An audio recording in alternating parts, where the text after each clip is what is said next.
दिल्ली के 2 मंत्री जेल में, बंगाल के 2 मंत्री जेल में, तमिलनाडु का 1 मंत्री जेल में। अभी मंत्री और डिप्टी सीएम जेल में जा रहे थे, अब तो मुख्यमंत्री भी जेल में जाने लग गए।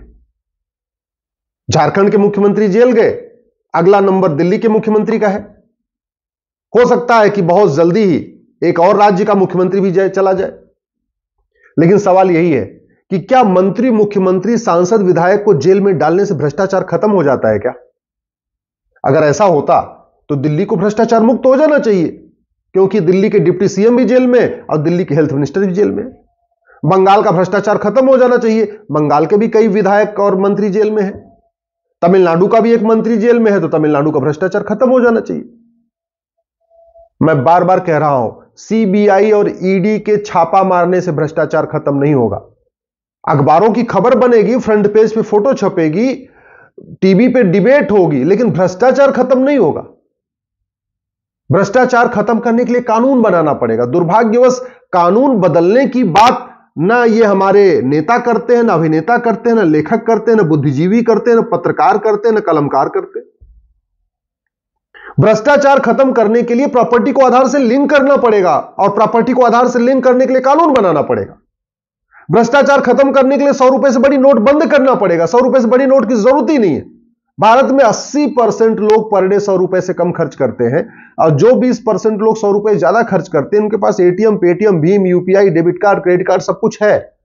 फिर 100 रुपए से बड़ी नोट क्यों चल रही है? आखिर यूरोप में 100 रुपए 100 से बड़ी करेंसी नहीं है, अमेरिका में 100 से बड़ी करेंसी नहीं है, तो भारत में हम क्यों चला रहे हैं?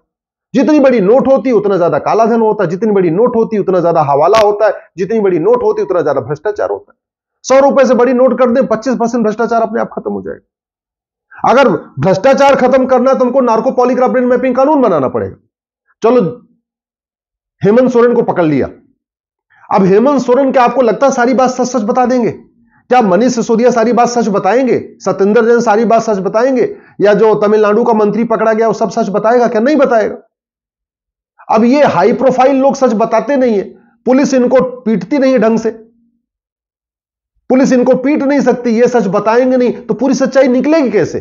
सच्चाई तब निकल के आएगी जब narco test, polygraph test, brain mapping test हो इनका, और उसके लिए कानून बनाना पड़ेगा। लेकिन कोई कानून बनाने की बात नहीं कर रहा है।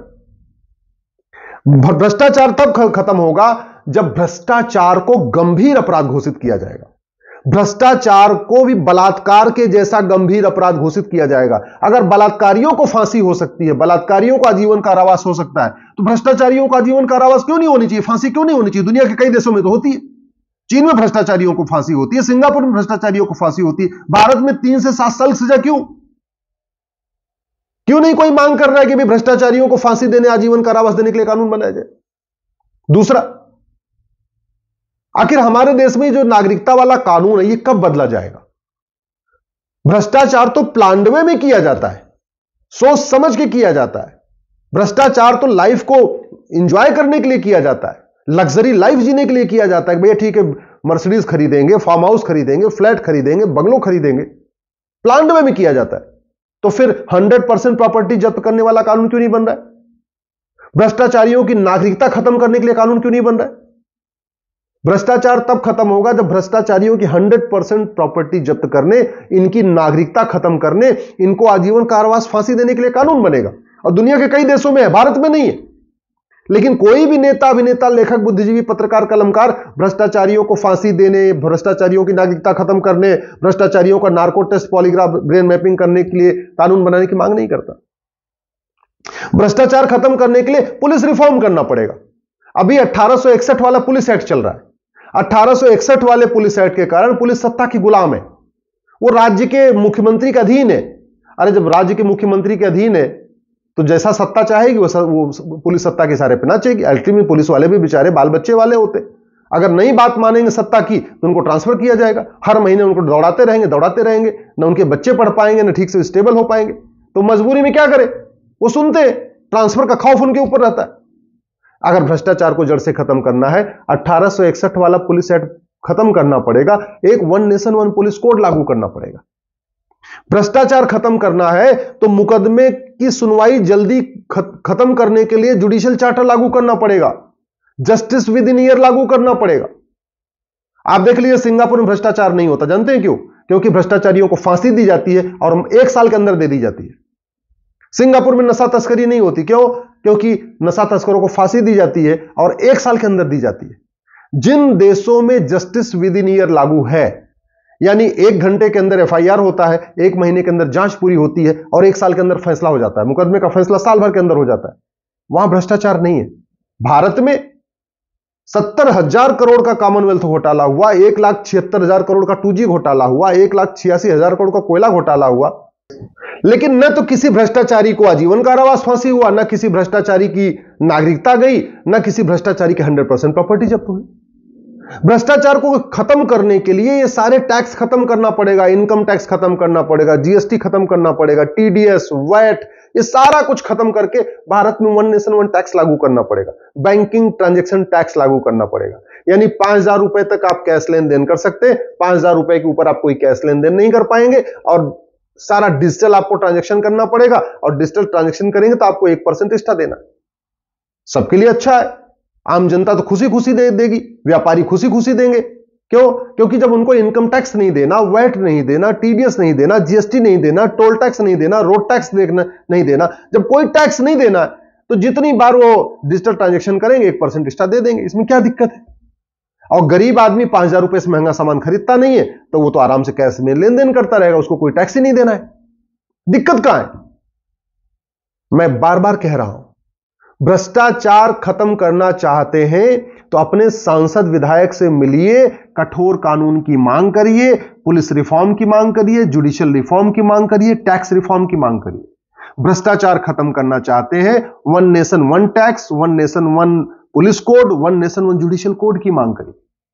और इस तभी हो सकता है, एक तो अपने सांसद विधायक से मिलिए, दूसरा फेसबुक पे 5,000 फ्रेंड बनाइए और अपने फेसबुक पे लिखना शुरू करिए, जो कानून बदलेगा हम उसको वोट देंगे, नहीं तो वोट नहीं देंगे। सीधे लिखना शुरू कर दीजिए, सारी पॉलिटिकल पार्टी ठिकाने आ जाएंगी। लेकिन स्वाभाविक सी बात है, इसके लिए आपको दल गुलामी छोड़ना पड़ेगा, पार्टियों की गुलामी छोड़ना पड़ेगा, नेताओं की जय जयकार छोड़ना पड़ेगा, आपको मुद्दों पे वोट करना पड़ेगा। जिस दिन आप मुद्दों पे वोट करना शुरू करेंगे ना, उस दिन कानून बदलना शुरू हो जाएगा। और जब तक कानून बदल जाएगा तो भ्रष्टाचार खत्म हो जाएगा। नहीं तो डॉक्टर बदलने से बीमारी ठीक नहीं होती। डॉक्टर आएंगे जाएंगे, डॉक्टर आएंगे जाएंगे, डॉक्टर आएंगे जाएंगे, बीमारी कभी ठीक ही नहीं होगी, आज तक हुई नहीं। जितना भ्रष्टाचार नेहरू के टाइम में था, उतने भ्रष्टाचार इंदिरा के टाइम में था, उतने भ्रष्टाचार बाद में राजीव गांधी के टाइम में था, उतने भ्रष्टाचार जनता पार्टी की सरकार में था, उतने भ्रष्टाचार नरसिम्हा राव की सरकार में था, उतने भ्रष्टाचार गुजराल की सरकार में था, उतने भ्रष्टाचार वीपी सिंह की सरकार में था, उतने भ्रष्टाचार जो है मनमोहन सिंह की सरकार में। भ्रष्टाचार तो कम हुआ नहीं, क्योंकि डॉक्टर बदलने से बीमारी ठीक नहीं हो सकती। बीमारी ठीक करने के लिए दवा बदलना पड़ता, दवा का मतलब कानून बदलना पड़ेगा। अगर आप चाहते हैं कि भ्रष्टाचार खत्म हो तो कानून बदलने की मांग करिए, और नहीं तो अखबारों की हेडलाइन देखते रहिए। किसी दिन मनीष सिसोदिया की फोटो छपेगी, सत्येंद्र जैन की फोटो छपेगी, हेमंत सोरेन की फोटो छपेगी, केजरीवाल की फोटो छपेगी, फिर हो सकता है उसके बाद राहुल गांधी की फोटो छप जाए, किसी दिन सोनिया गांधी की फोटो छप सकती है, वाड्रा की फोटो छपेगी, प्रियंका गांधी की फोटो छपेगी। जो लोग भारत को लूटे, एक एक करके फोटो छपती रहेगी, लेकिन इनके फोटो छपने से थाने का भ्रष्टाचार खत्म नहीं होगा, तहसील का भ्रष्टाचार खत्म नहीं होगा, जिले का भ्रष्टाचार खत्म नहीं होगा। अगर आप सोचते हैं किसी सांसद विधायक मंत्री को जेल में डाल देने से हवलदार भ्रष्टाचार छोड़ देगा, थानेदार भ्रष्टाचार छोड़ देगा, पेशकार भ्रष्टाचार छोड़ देगा, लेखपाल भ्रष्टाचार नहीं करेगा, कानून को भ्रष्टाचार नहीं करेगा, तहसीलदार भ्रष्टाचार नहीं करेगा, एसडीएम भ्रष्टाचार नहीं करेगा, या पीडब्ल्यूडी के लोग भ्रष्टाचार नहीं करेंगे, तो आपकी बहुत बड़ी गलतफहमी है।